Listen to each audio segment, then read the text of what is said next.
Hello and welcome to today's online session by ATA Insights, which, as you can see on the screen, is about Chile's energy storage market.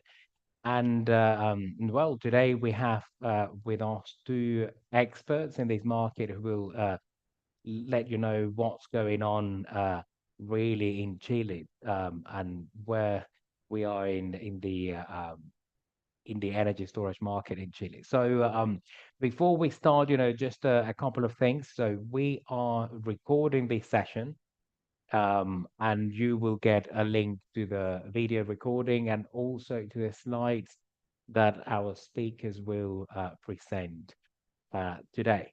And also, well, you can send your questions through the Q&A box. I'm just going to close this notification here. Okay. Yeah, you can send your questions through the Q&A box, which you can normally see at the bottom of your screen.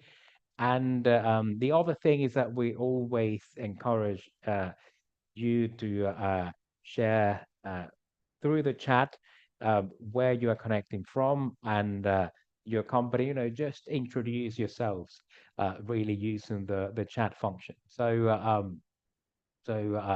that's it. So now I'll ask our panelists to briefly introduce themselves, and then we'll get started with the first presentation. So yeah, Teresita, could you please introduce yourself briefly? Okay, thank you, Carlos. Hi, everybody. Good afternoon, I think, for everybody. I'm Teresita Vial. I'm lawyer, part of AVU Abogados, part of the energy and project area. I work as a lawyer in the energy market since like 15 years. And I think that's all. Let's pass to Jorge, to his presentation. Hello, everyone. My name is Jorge Hurtado. I am senior consultant in Afry Management Consulting. I cover mainly the electricity market of Chile. My main work here in Afry is analyze the markets, projects, marginal price in the future, and this type of things. That is it. Excellent. Thank you, Jorge, and thank you, Teresita, and welcome to both of you to this webinar. Yeah, so Teresita, whenever you're ready, I think you're the first one to present. So start sharing your screen, and yeah, on begin your presentation. Excellent. Okay, so let me. Always this part is difficult. And It's fine, take your time. okay, so let me know. Yeah, I can see You're it on seeing? full screen, so Excellent. the floor is yours. Excellent. Thank you, Carlos. So today I'm going to present you the regulation status of the storage in Chile. Remember that I'm a lawyer, so maybe the presentation is not like the best one, but the content is the important thing. Okay.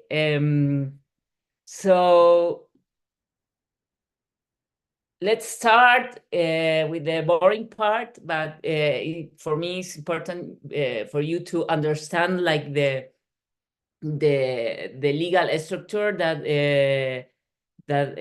cover the regulation of the electricity market. Yeah, because we are inside of a law structure, right? So in the top of the structure is the political constitution. Then we have the laws. Then we have the organical laws, that create and give the attributions to the ministry, to the National Energy Commission, to the superintendency, the main institutions of the energy market. Then we have the bylaws that in Chile we call reglamentos. Probably you will hear about them.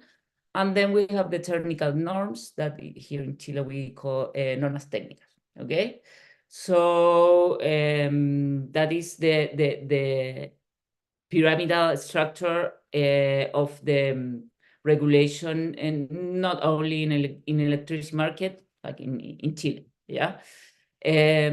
So understanding that, or that we have the law, then the bylaws and the technical norms. Like law is more important, or give the attributions to the bylaws, and then the bylaws to the technical norms. We are going to see what we have now in Chile regarding the regulation of storage and storage, standalone storage, and renewable energy plants plus storage. Okay, this is important because Chilean electrical regulation contemplates different rules for renewable energy project plus storage and standalone storage. Yeah, they are different. So here you have like the two examples of a storage system and a renewable power plant with storage capacity, how they work in the system.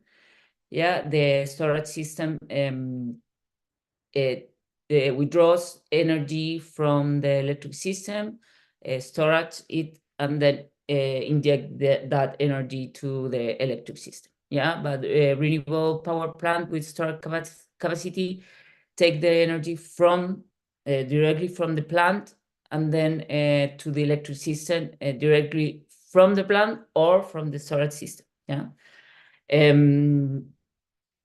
So in terms of laws, we have the main law, as you see in the pyramid. We have the General Law of Electric Service. That's the main law of the electric regulation. And then we have several laws that modify the General Law of Electric Service. So when you see like law 20936 is a law that modify the General Law of Electric Service. Yeah. So the law that I already mentioned, 2936 of 2016, incorporate for the first time the storage system definition to the law, and as a part of the electric system. Yeah, in other articles mention that they can participate in the electric system, not more as complementary service or transmission asset, and not directly as a seller of energy or power. Yeah. So because of that, in 2022, the law, storage law, we call everybody knows this law as storage law, enables storage system, pure one, like a standalone one, to participate in the energy and capacity market of the national electric system. Yeah, but as you see, from 2016, we have like storage standalone and renewable energy projects plus storage in our regulation. Yeah. So that's why DLES is the General Law of Electric Service. Yeah, allow a standalone storage system to, like now, the law allow a standalone storage system to sell energy and capacity, provide ancillary service, and via transmissions. Okay, and renewable energy regeneration plant plus storage.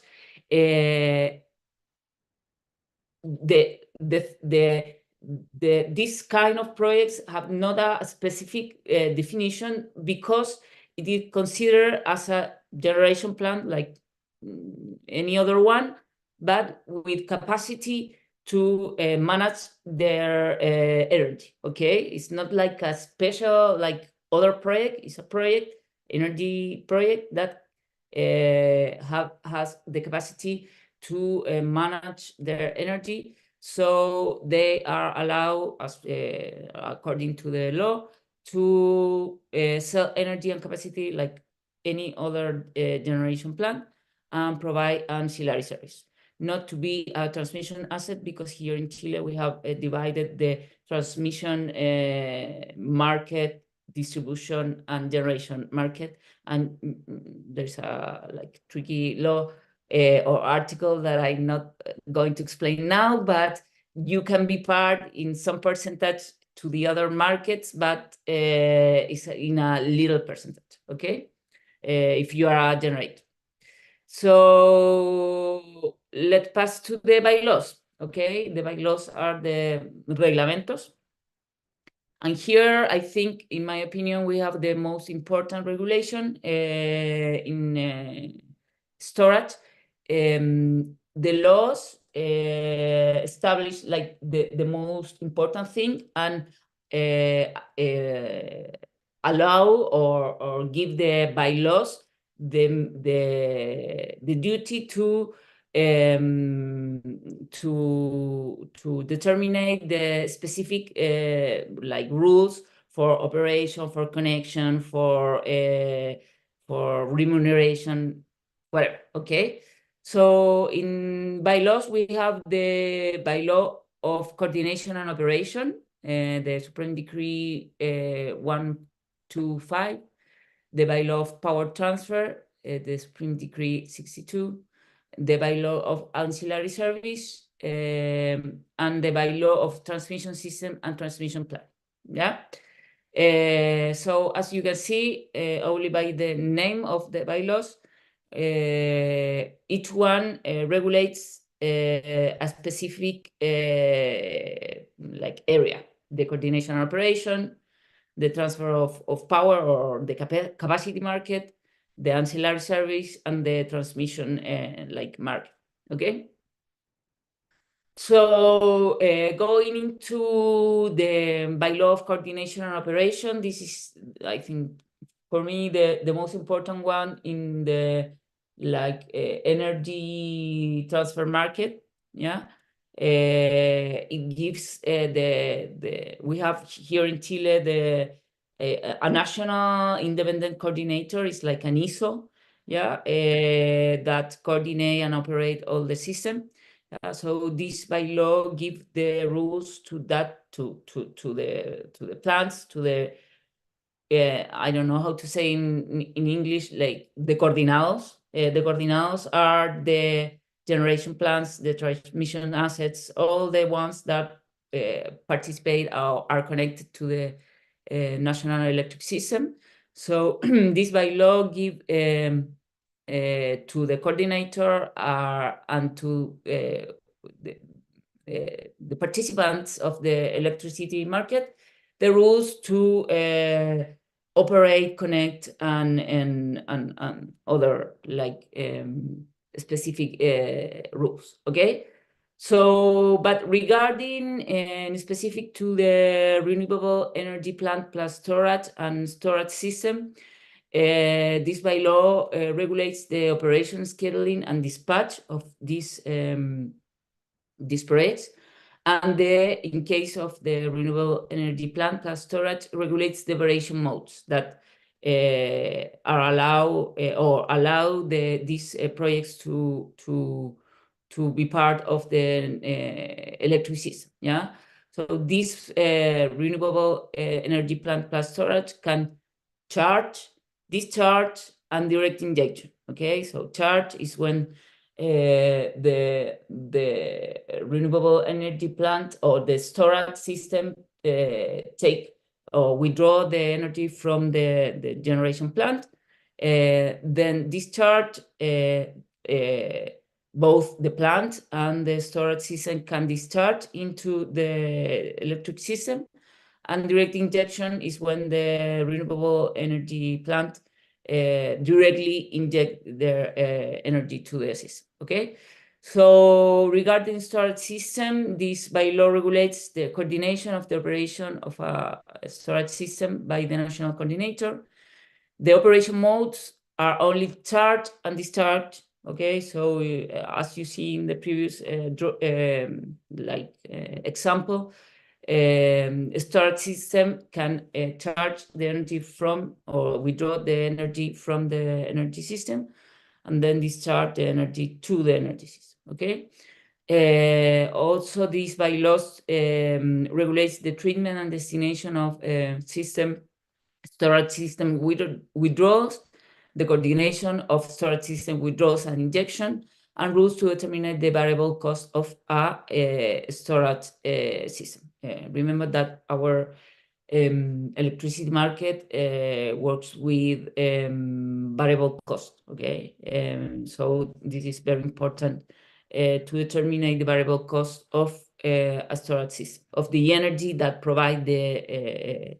is provided by the storage system. Okay, so then we have the Supreme Decree 62, the bylaw of power transfer, is very famous the last month, get very famous. So the actual one, the not modified one, regulates regarding renewable energy plant plus storage, the methodology to determine the maximum power and initial power of this type of power plants, okay? That are factors, to determine sufficiency power of generation plants. So we have a very complicated and tricky methodology to calculate power or sufficiency power. I'm not going to explain that because I'm a lawyer and in English is more complicated.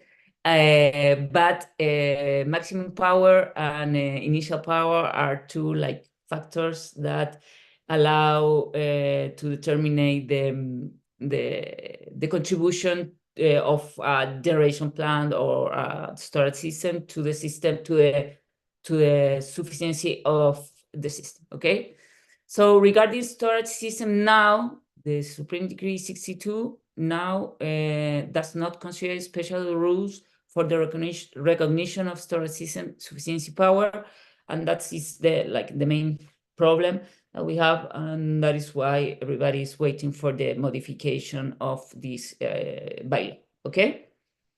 I don't know if I have some questions, but I maybe at the end, or there is anyone. Yeah, we'll cover to everybody. So send your questions now, and then we'll go through them at the end of after Jorge's presentation. So.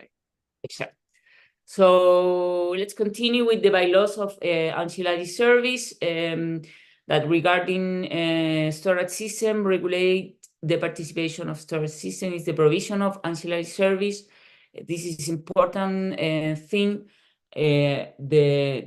This storage system, when they were included in the general electricity law, they were included as asset that can provide mainly ancillary service, okay? And so storage systems are authorized to provide this kind of service. And in the structure that we have in Chile, we have the structure to provide this service are by a tender, by a bid, or direct instruction for the national coordinator, okay? So they can participate in the numerous ancillary service that also the National Commission of Energy and jointly with the coordinator define that is necessary for the system, okay? By a report of ancillary service, and then depending on the participants of the market or the how quickly the coordinator need this service, they decide to contract this service by tender, bid, or direct instruction, okay? And then we have the bylaws of transmission system and transmission planning that regarding storage system allow or establish the rules for these assets to be part of the transmission system, yeah, as a transmission asset. Remember that only storage systems are authorized to be part of the transmission system and not the renewable energy plants plus storage with the actual regulation. Right, so finally we have the technical norms. The technical norms are issued by the Commission of Energy, and the technical norms make the technical detail of what is of what regulates the bylaws and also what regulates the law. Okay, so it's very technical rules. And we have in storage, regarding storage, we have the coordination and operation technical norm that in the chapter of variable cost statement established the methodology for determining the variable cost of manageable resources, such as renewable energy plus storage, okay? So as I mentioned, we have a variable cost market, so it's important to determine the most accurate way, those variable costs. And so the technical norm, the actual one, have a chapter that give you the rules to determine those variable costs, okay? For renewable energy plants plus storage and storage, okay? So then we have the technical standard for safety and quality of service and the technical standard for power transfer, yeah? Now, only the technical norm of coordination and operation in the chapter of variable costs have rules for these kind of projects and not the other technical norms, okay?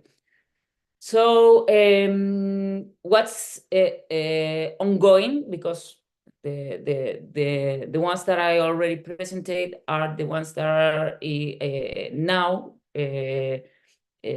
ruling the market, but what we are working on, the Bill of Energy Transition, mainly in the storage market, this law proposed two complementary binding mechanisms, storage as infrastructure and storage as service, okay? This proposal was done by the ministry last year, mainly to promote and accelerate the implementation of storage system, and mainly the long duration storage system, okay? The coordinator defined that there will be necessary to have in the system a lot of storage, but long duration storage. So the ministry thinks that the most or the best mechanism to allow these projects to implement or to the most like quickly system to implement this storage in the electric system is by a bid, yeah, and they start with a infrastructure storage system bid, and then they decide to make infrastructure and also storage service. Okay, then the bill that is a previous bill from the one that I already present. The bill to promote the participation of renewable energies in the national energy matrix. This is not as famous as the other one, but it's important one because they propose the obligation of customers and energy distribution company to comply with a percentage of electric consumption from the renewable energy 24/7. Okay, so the only way to have renewable energy 24/7 is by storage system. Okay, so this law is also important to promote the storage system in the market. And then we are working on the modification of the bylaw of power transfer. It's an important thing because, as you know, storage system, one of the most important revenue of a storage system is power. Yeah, so and the actual bylaws doesn't have a regulation for storage system, standalone storage system. So the modification goes in that way. They made the rules for or to calculate the contribution of this kind of technologies to the capacity market, and also gives a grandfathering period of 10 years with a special like regulation that make a recognition or a percentage of recognition of the power of the renewable energy plus storage or storage system, depending on the hours of storage that each of the projects have. Okay. And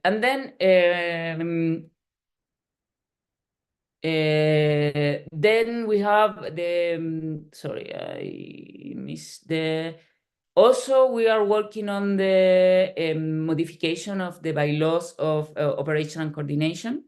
Yeah, that process starts like this Thursday, and probably they will present the plans of the plans or the ministry plans on which rules they want to modify.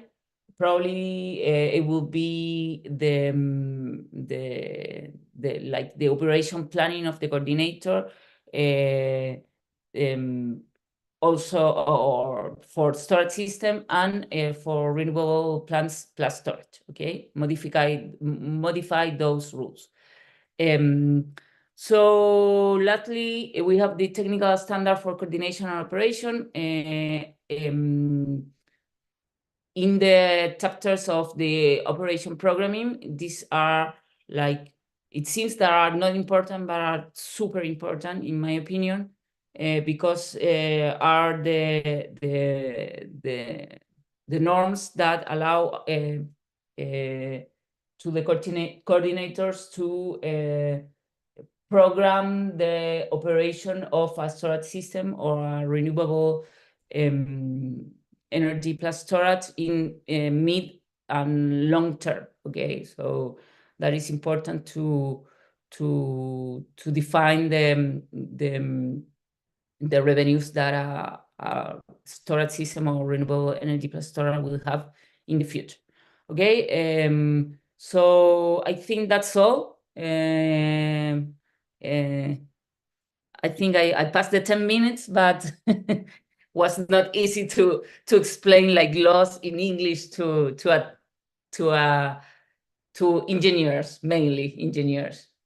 Yeah, I mean, there is a lot going on in Chile. So thank you for the summary, Teresita. So there are a couple of questions, but we'll get to answer them after Jorge's presentation. So. Excellent, no problem. So I will. Brilliant. So Jorge, whenever you're ready, you can start presenting. Sure. I need to share my screen. 1 second. Yeah. And I'd just like to remind everybody that yes, you will get an email, and in that email there will be a link that will take you to a place where you'll be able to see both the slides and the video recording of these webinars. So yeah, you'll get all of that a few days after the webinar, and yeah. So well. Now, Jorge, yeah, I can see your presentation, Yes. so it's on full screen. Look well? Yeah, everything looks fine to me, Well. so please go ahead. Thanks.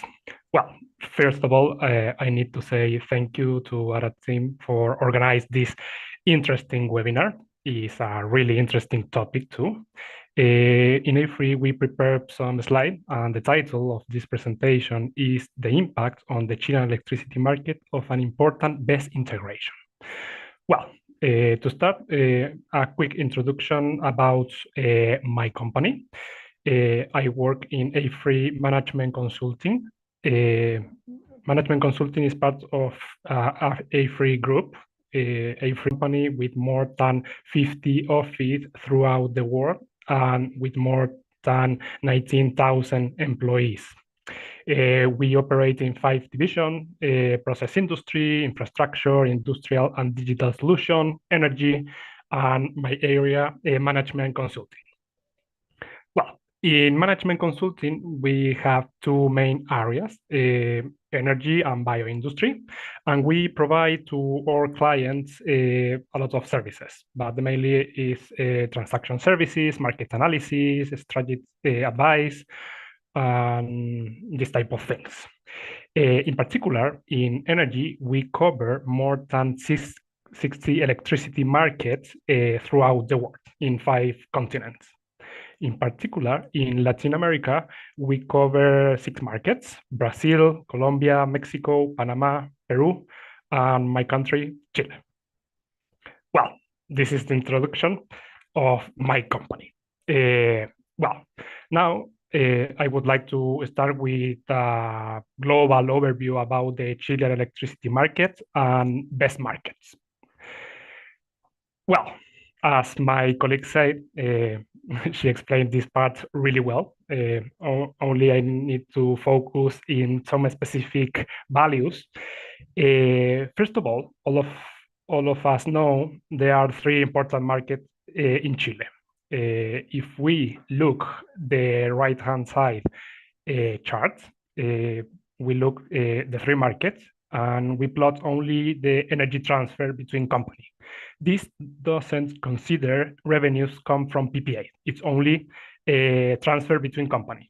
And if consider only this transfer, the 65% is for energy markets, 18% for capacity market, and the last one, 17% with ancillary services. This last one is quite interesting because it takes more and more space during the last few years. If we look this chart 3 years ago, the ancillary services market represents only 3 or 4% in this chart. Well, regarding the BESS storage system and the participation in these 3 markets, as my colleague said, if you install a BESS system, you can decide if you charge or discharge your BESS. This is quite important because National Energy Coordinator decides the opportunity cost for this type of system.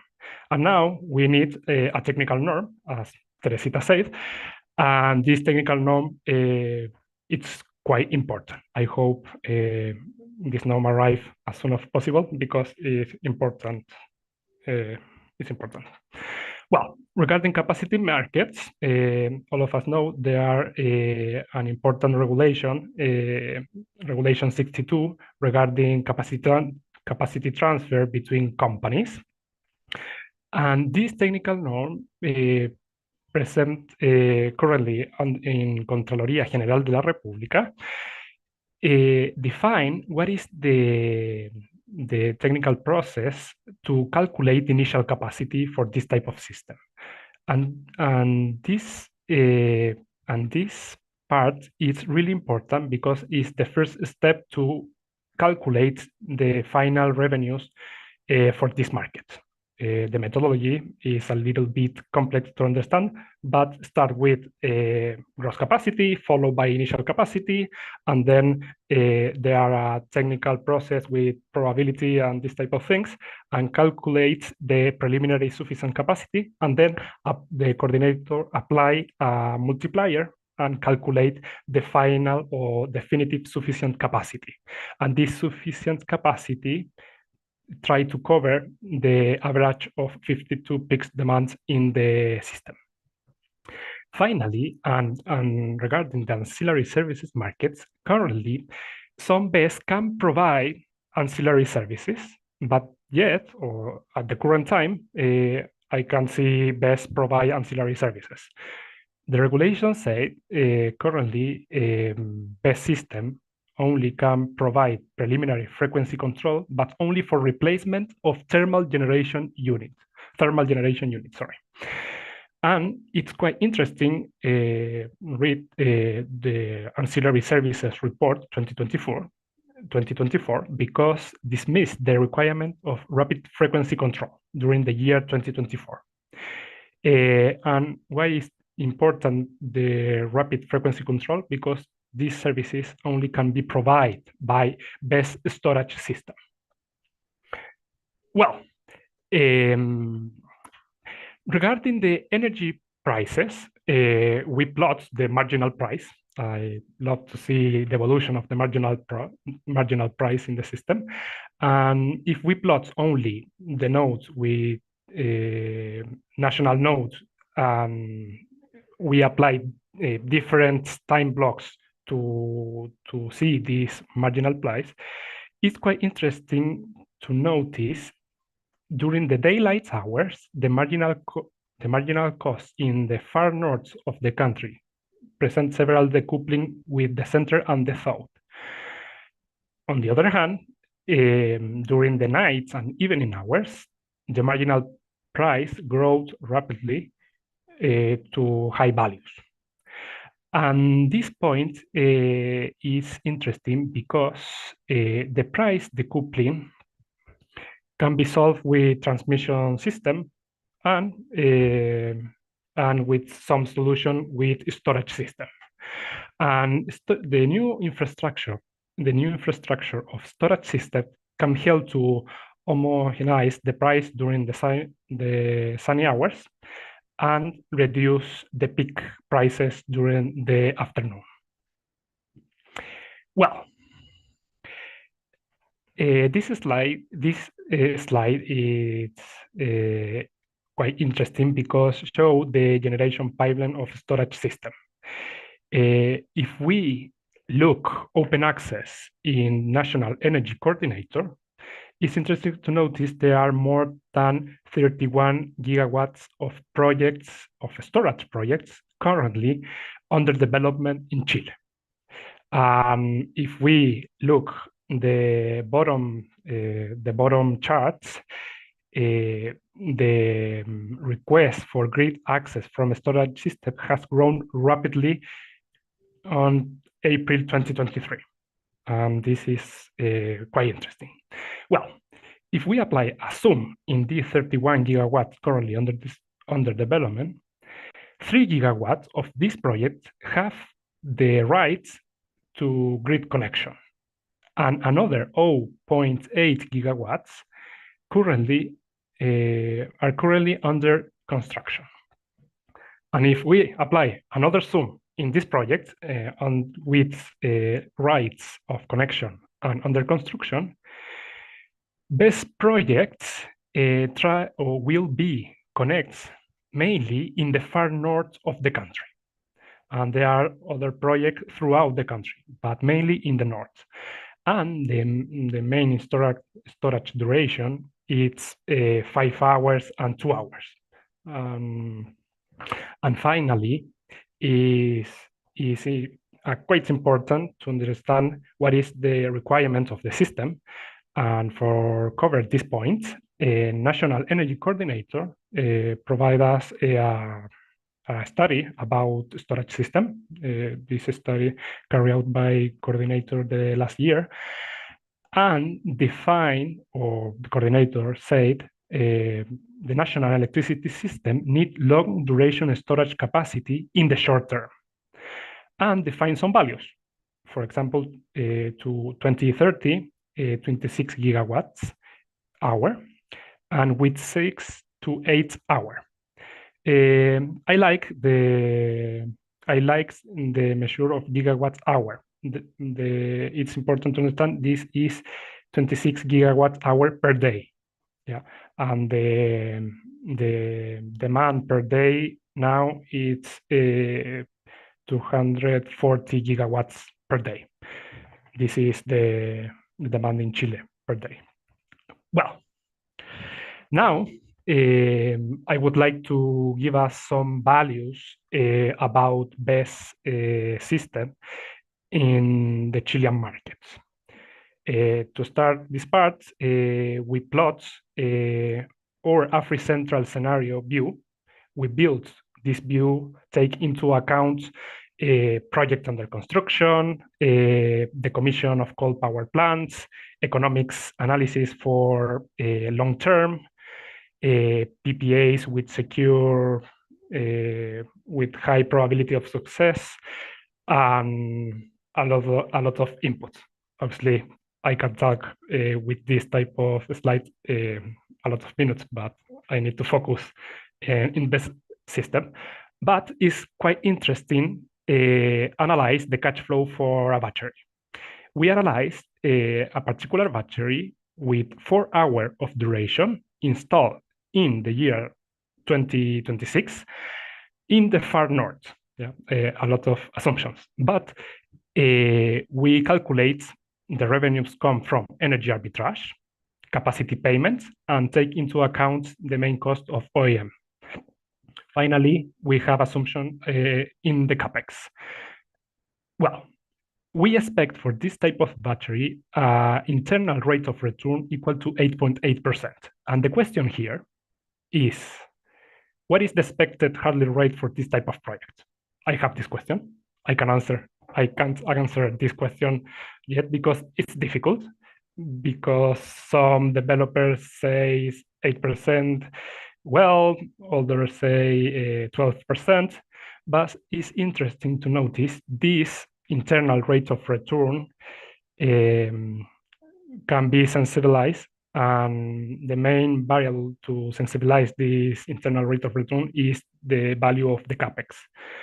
And for example, if we apply in the bottom chart, if we apply a discount of 20% of the capex, the internal rate of return grows by 45%. It's quite interesting. And finally, obviously, this analysis is quite important to understand all of the inputs in this analysis. For example, the decommission coal power plants, the evolution of the capacity mix for the future, gas prices, coal prices, diesel prices, the long-term view in the sensitivity.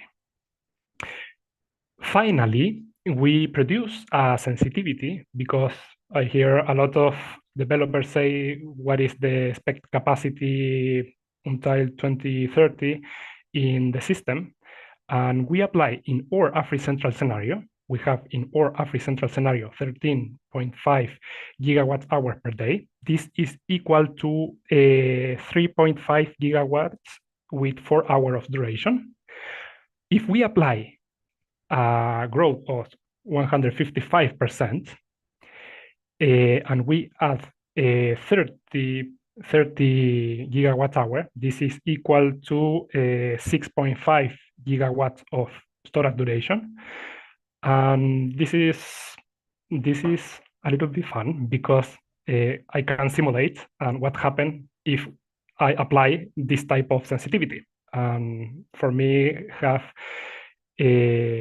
is interesting because 30 gigawatts currently under development is a big number. And this is the main purposes of this sensitivity. They give us some value if I add more and more capacity of BESS system. Well, the first conclusion is if I add more BESS in the system, this allow more integration of renewable and wind generation, reduction the annual curtailment level. Obviously, because this type of system need to be recharged and charged mainly during the daylight hours. And obviously the curtailment will be reduced. For example, in particular for solar power plants to the whole system, the curtailment level will be reduced by 52%. In case of the wind, by 54%. Regarding the revenues for a battery, and we take into account only the revenues come from energy and capacity, not currently we don't analyze ancillary services revenues, but for this market, the energy will be reduced by 43%, and this represents a significant cannibalization in the revenues. And this is really important because I need to understand how many BESS will be installed in the future. And this is quite important to obtain good internal rate of return. Well, why this important reduction? Well, if I add more BESS storage capacity in the system, we displace technology and more inefficient power plant. For example, during the peak hours, we usually generate energy with diesel power plants or inefficient gas turbine or this type of technology. When the marginal cost, or the variable cost for this technology, it's really high. If I add more batteries, I displace this technology and produce a benefit for the whole system, but the revenues for the battery will be reduced with these important values. Regarding capacity payments, the reduction is lower than energy revenues, but it's quite interesting to notice the reduction in capacity payment affect to whole system. If I have a solar power plant and suddenly someone install a big battery, this big battery affect my revenues because we need to analyze the whole system. And in positive way, if I decommission coal power plants, obviously there are more space to install more to have more revenues by capacity market, because always we need to understand all market have a volume, and the volume for capacity market is equal to average of 52 peaks demand in the year. This is the volume. The average of 52 peak demand is equal to I can remain the exact value, but is almost 11 gigawatts, 12 gigawatts. This is the value. And I need to add another important topics. Well, finally, regarding the ancillary services markets, it's an interesting market, but it's important to understand if I apply to provide ancillary services, the battery receive the overcost of the system and the opportunity cost of the system, and only the bid decide what is the degradation of my battery, el coste de desgaste. I can't say this in English, sorry. But this is my presentation. Thank you so much. Thank you, Jorge, for your presentation. So we have about 10 minutes left in the webinar. There are quite a few questions here. Let's start with an easy one. I think by Christian Sepulveda, and he's asked, you mentioned 6+ hours, 6+ hours storage technology for nighttime storage. Which technology could that be? Well, if I answer the question, there are a lot of technology can provide more than 6 hours of duration. In Spain, is usually to see, for example, pump storage is another form to storage energy. CSP is another form, or battery, usual batteries. Thank you. You know, as you say, there are various technologies, you know, that could provide these surveys. Let's see, and then we have there's someone asking here if you have modeled the expected curtailment by 2030. Do you have a value that you think that could be more or less the curtailed by expected 2030? curtailment, I need to come back to my presentation.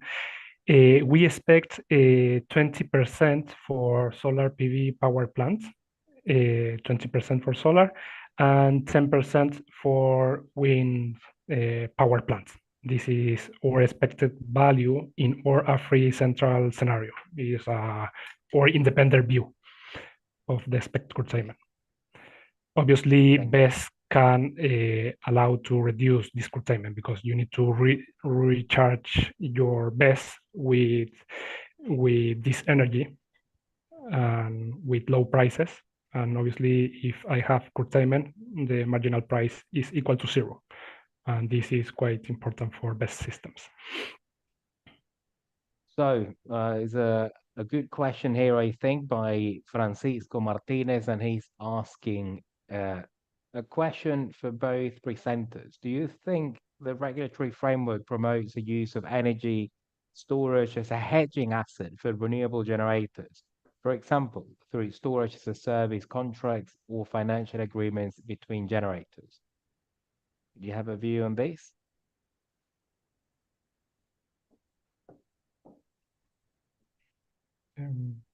Teresita, could you start? Or... Yeah. Yes. I think that the actual regulation does not, or in the best way, does not allow to use the energy storage as a hedging asset for renewable generators, right? So there is not or there is not like the best rules now for develop a contract market for these assets, right? And the contract like for energy capacity or ancillary service, right? So I think that we need to strengthen the regulation, like to allow these projects to get contracts, right? So the generators can sign contracts, like mainly in standalone storage system, like renewable plus storage already have those contracts because, as I already mentioned, are like normal or as any generation plan, but storage system Like right now, the regulation doesn't like allow like the bylaw of operational coordination said that the energy that you inject from the storage system could not be sold to final consumers, right? So you cannot sign a PPA. So you cannot use as a heading asset for renewable generators. That's my opinion.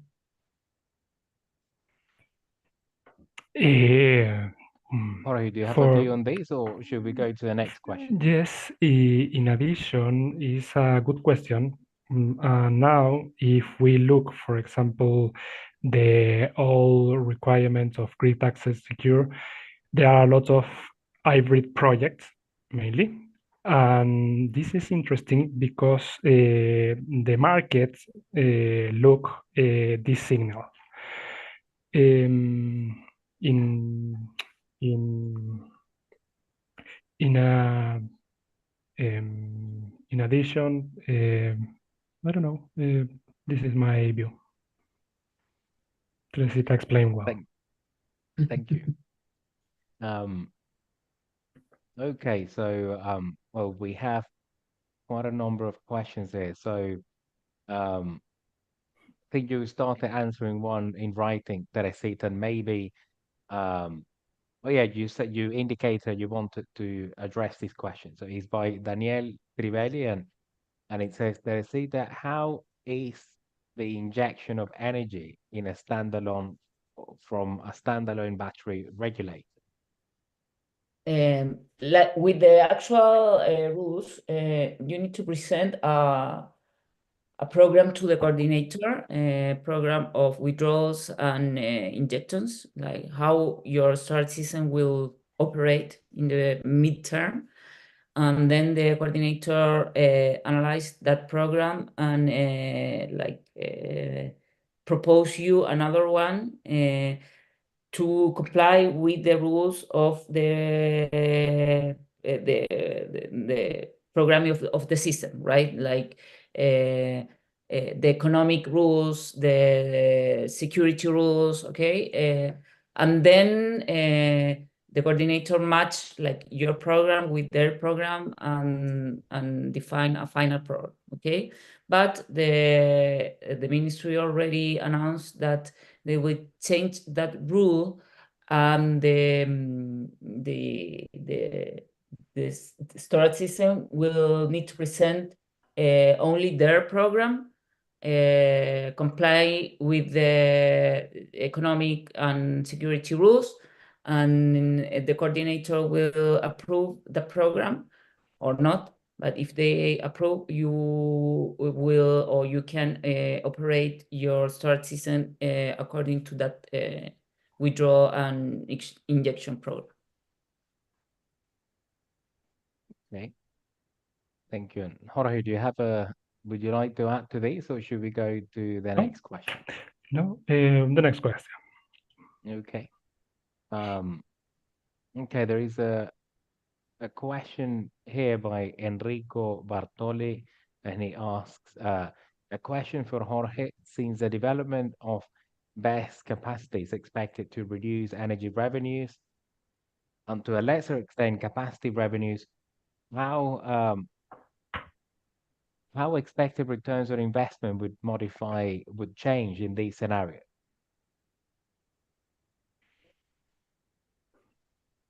So what does that do to like returns on investment? You know, the fact that you have like reduced revenues from like arbitrage in energy markets and from capacity revenues as well.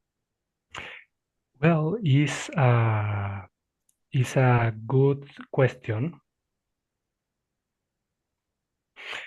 I need to think 1 second because it's a tricky question.